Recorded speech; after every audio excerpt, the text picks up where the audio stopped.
Hello everyone, welcome coding with master. आज हम बात करेंगे रन ब्लॉकिंग की। रन ब्लॉकिंग बेसिकली क्या चीज़ है कि अगर आपने थ्रेड को ब्लॉक करना हो, मेन थ्रेड को स्पेसिफिक ड्यूरेशन के लिए, तो आप रन ब्लॉकिंग यूज़ करते हैं। और अगर आपने प्रीवियस वीडियो सही से देखी हो तो आपको याद होगा कि हम डिले फंक्शन यूज़ करते थे रूटीन के अंदर, उसको स्पेसिफिक टाइम के लिए डिले करने के लिए।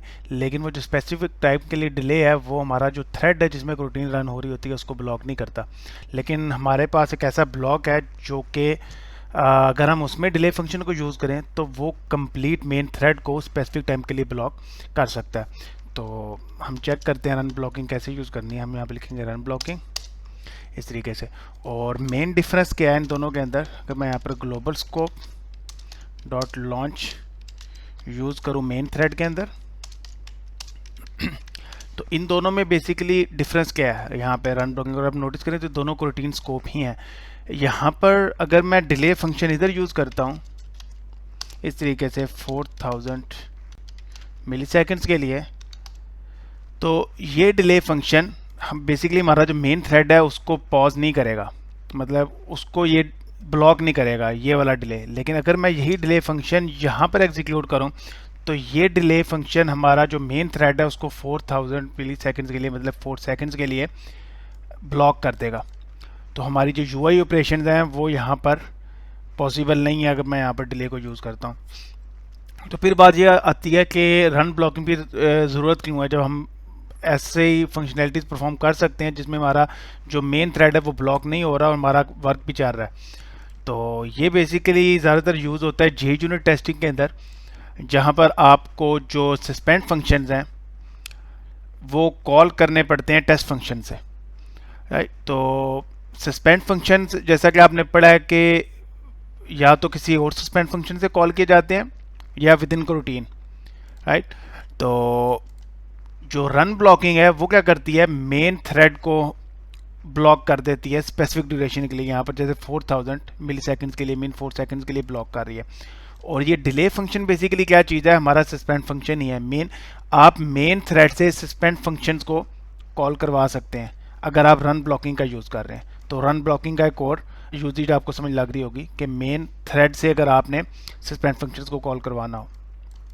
और अगर मैं यहाँ पर इसको रिमूव करूँ और इस चीज़ को एक्सप्लेन करूँ, बेसिकली यहाँ पर जो डिले यूज़ हो रहा है ये क्योंकि थ्रेड को ब्लॉक कर रहा है तो ये इक्वलेंट है इस चीज़ के। अगर मैं यहाँ पर लिखूँ थ्रेड डॉट स्लीप और 4000 मिली सेकेंड्स के लिए थ्रेड को ब्लॉक करूँ तो ये वाला कोड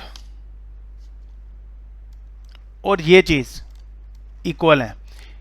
ये जो ऊपर है ये थ्रेड डॉट स्लीप, ये भी बेसिकली क्या कर रहा है, मेन थ्रेड को हमारे 4000 मिली सेकेंड्स के लिए 4 सेकेंड्स के लिए ब्लॉक कर रहा है। और ये कोड भी बेसिकली सेम काम कर रहा है। तो ये दोनों इक्वलेंट है। और इसके अलावा अगर मैं एक और रन ब्लॉकिंग के थ्रू एक बात एक्सप्लेन करूं तो अगर आप नोटिस करें तो ये रूटीन स्कोप है मेन। आप यहाँ पर और रूटीन्स को लॉन्च कर सकते हैं, ठीक है। तो मैं यहाँ पर लॉन्च करता हूँ डिस्पैचर्स डॉट आयो और यहाँ पर जो मैंने सस्पेंड फंक्शंस क्रिएट करके रखा हुआ है मैं यहाँ पर इसको एग्जीक्यूट कराता हूँ सम नेटवर्क कॉल और इसका जो रिजल्ट है मैं यहाँ पर प्रिंट करवाता हूँ LOGT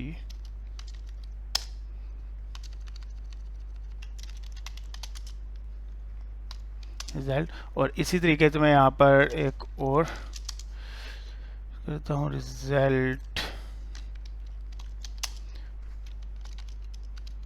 टू इज दिस। और अगर मैं यहाँ पर एक्सप्लेन करूँ तो ये जो लॉन्च रूटीन्स हैं ये स्पेसिफिक रूटीन्स हैं, मल्टीपल 2 रूटीन्स मैं लॉन्च कर रहा हूँ with in this run block. तो यहाँ पर होगा क्या कि ये दोनों रूटीन्स एसिंक्रोनसली वर्क करेंगे, मेन पैरेलल वर्क करेंगे। यहाँ पर ये नहीं होगा कि इसका जो डिले है 4000 वो एड अप हो जाएगा इस वाले फंक्शन के डिले से और एट द एंड 8 सेकंड्स बाद हमारे पास रिजल्ट आ रहा होगा। नहीं, ये दोनों रूटीन्स पैरेलल रन होंगी और 4 सेकंड्स बाद हमारे पास इन दोनों रूटीन्स का रिजल्ट आ जाएगा। तो चलिए इस एप्लीकेशन को रन करते हैं, चेक कर लेते हैं। और अगर आप यहाँ पे नोटिस करें तो हमारी एप्लीकेशन रन हो चुकी है। और अगर आप यहाँ पर देखें, मैंने दो लॉग्स और ऐड किए थे, यहाँ पर एक जहाँ पे रन ब्लॉकिंग स्टार्ट हो रहा है और एक जहाँ पर रन ब्लॉकिंग एंड हो रहा है। और अगर आप यहाँ पर नीचे प्रिंट्स देखें तो पहले starting run blocking, then ending run blocking. और ये जो बीच वाला है अगर आप नोटिस करें तो ये ब्लॉक नहीं हो रहा है, ये पैरेलल रन हो रहा है। और आफ्टर 4 सेकंड मेरे पास इन दोनों का रिजल्ट आ रहा है, क्योंकि यहाँ पर जो डिले है 4000 का, मतलब कि जो हमारा आईओ डिस्पैचर है वो यहाँ पर ब्लॉक नहीं हो रहा। तो इससे एक और चीज़ हमें पता लग रही है कि जो रन ब्लॉकिंग है वो आपका कौन सा थ्रेड ब्लॉक करती है, मेन थ्रेड, राइट। तो ये जो रन ब्लॉकिंग है वो मेन थ्रेड इससे इफेक्ट होता है, ना कि कोई और। अगर तो ये यहाँ पर आईओ थ्रेड भी ब्लॉक हो रहा होता तो हमारे पास टोटली यहाँ पर ये वाला जो रिजल्ट है, result 1 and result 2 after 8 seconds आता, सम अप हो गए। लेकिन यहाँ पर ऐसा कोई केस नहीं हुआ। तो होप सो आपको रन ब्लॉकिंग की समझ लगी होगी कि रन ब्लॉकिंग का क्या यूज़ है। और बाकी हम कोरोटीन्स की सीरीज़ के बाद हम एक मीडिया प्लेयर ऐप बनाएंगे, जिसके अंदर हम सिंपल गैलरी से सॉन्ग्स पिक करेंगे और उनको जो मीडिया सर्विस कॉम्पैक्ट जो गूगल रिकमेंड करता है मीडिया सर्विसेज के लिए, आप उस सर्विस को यूज़ करें। तो हम उस सर्विस को यूज़ करते हुए एक ऐप क्रिएट करेंगे, एक मीडिया प्लेयर ऐप क्रिएट करेंगे। इसके ऑलमोस्ट 4 से 5 लेक्चर्स ही रह गए हैं इस सीरीज़ के। तो बाकी सी इन द नेक्स्ट वीडियो।